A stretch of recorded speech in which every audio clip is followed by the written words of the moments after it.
The solar industry continues to grow, but solar energy stocks have really struggled over the past year. SolarEdge is one of the companies that has dropped like a rock. Shares are down 79% from their peak just in the past year.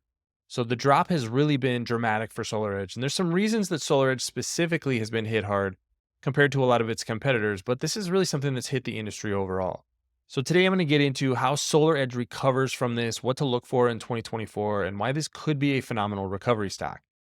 My name is Travis Hoium. Thanks for watching Asymmetric Investing. Please subscribe here on YouTube for all my content. And thanks to this video sponsor, The Motley Fool. Check out fool.com/ASYM for their top 10 stocks to buy right now.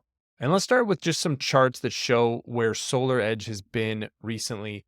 This first one is a look at SolarEdge's revenue and net income going back to 2014. You can see that the company turned profitable in 2015. So there's a long string of profitability for this company, relatively capital light, and they outsource a lot of their manufacturing. So that means they're able to grow the business without generating a lot of losses, which a lot of product companies can't do. Now, this is the annual numbers. But the thing I want to pull next is the quarterly numbers, because this is where the story really started to change just a quarter ago. And this is why the stock has dropped as much as it has in the past 6 months. You can see that revenue plunged from $991 million in the June quarter to $725.3 million in the September quarter, the third quarter of 2023. And this is really when things got bad for the solar industry overall. What ended up happening is you had a couple of things converge at once that affected the entire solar industry. One, in California, net energy metering 3.0 hit, and that changed the way that customers could send electricity to the grid and get compensated for it, get paid for it. Basically, it made it harder for residential solar installers to make money because the revenue offset that they were using to justify these installations just didn't look as good as it did previously. Now, the upside is that in the future, you can offset some of that by storing energy and then using it yourself, self-consuming energy. And that's really going to be the impact in California going forward. But there's going to be a big shift, particularly from the middle of 2023 to the end of 2023, as installers were starting to kind of figure out how to sell these products going forward. So we started to see some pickup in bookings, but definitely not the solid second half of the year that a lot of people expected. That slowdown happened as a lot of these companies were expecting a lot of growth. So they started to say, hey, we're not going to order as many products from companies like SolarEdge as we thought we were because we have too much inventory. So that impacted the third quarter and it impacted guidance for the fourth quarter. I'll get to that in just a second. And then the third headwind is simply interest rates. Higher interest rates makes it harder to justify these solar installations, which are going to generate revenue or value over the course of 20 or 30 years. So when interest rates go up a couple of percentage points, it makes it more expensive to finance. Same thing happens with mortgages, with houses. The good news is over the last 2 or 3 months, those interest rates have come down and they were actually pretty flat for most of the year in 2023. But the market isn't really pricing it like that because those interest rates peaked when companies were reporting earnings for the third quarter. So that's the dynamic that's going on. This is something that didn't just impact SolarEdge, it impacted all kinds of companies across the industry. And it's going to get worse before it gets better. Thanks to our friends at The Motley Fool for sponsoring this video. Visit fool.com/ASYM for the top 10 stocks to buy right now.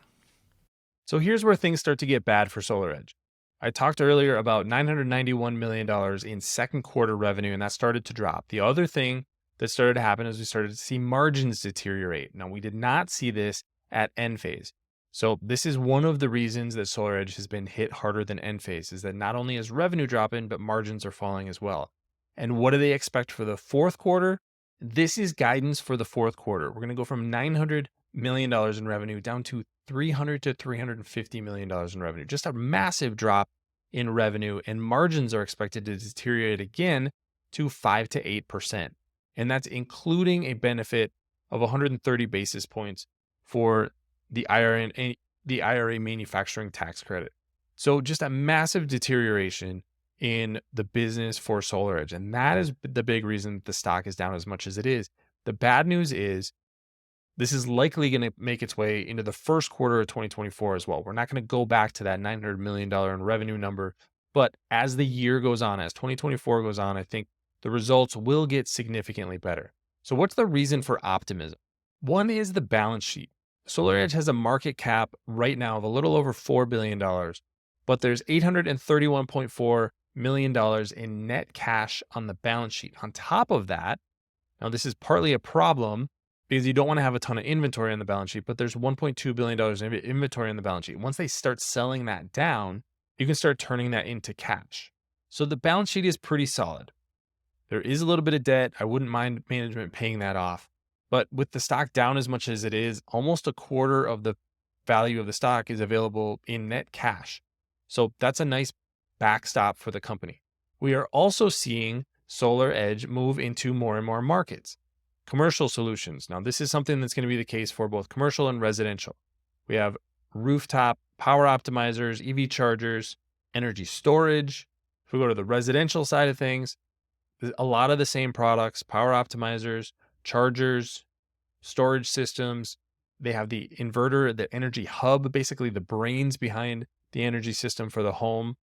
So the amount of revenue that SolarEdge can generate from each home that decides to go solar should be going up over time. Remember I talked about net energy metering 3.0 in California. Well, when they were just installing solar panels, it was likely they may have just needed power optimizers, maybe power optimizers and an inverter for a solar installation. Now, it makes sense to not only get power optimizers, but an inverter, energy storage system, and some of the control hubs as well.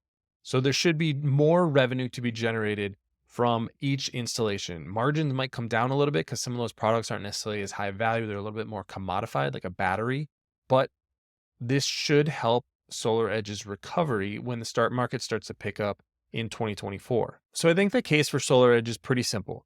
It's a valuable product. There's really only two major players in the market, Enphase and SolarEdge, that are selling the module level power electronics that people need.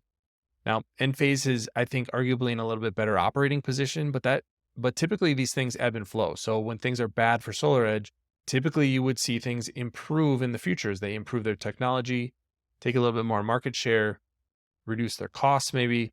And we have upside not only from the market improving, but also from SolarEdge generating more revenue from each installation, adding batteries and chargers and more smart solutions for the home.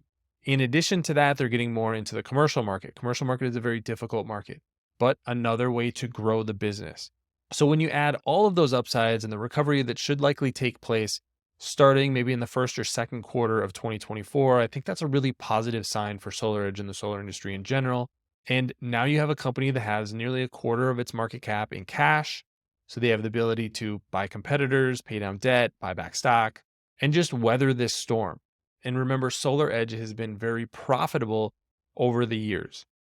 So it has a long history of making money. That's not the case for a lot of companies in the solar industry. So as the industry recovers, I think these down couple of quarters in the third and fourth quarter are going to improve pretty quickly, and SolarEdge will be one of the big companies to recover. Things might get worse before they get better, but this is absolutely a stock worth picking up if you think that the solar industry is going to recover in 2024 like I do. Love to hear your thoughts on SolarEdge and the state of the solar market today. I know there's a lot of bad news in 2023, and that's why a lot of the stocks are down. But 2024, by the end of the year, things should look significantly better. Leave those thoughts in the comment section below. Don't forget to subscribe to Asymmetric Investing. Thanks for watching, everybody. See you here next time.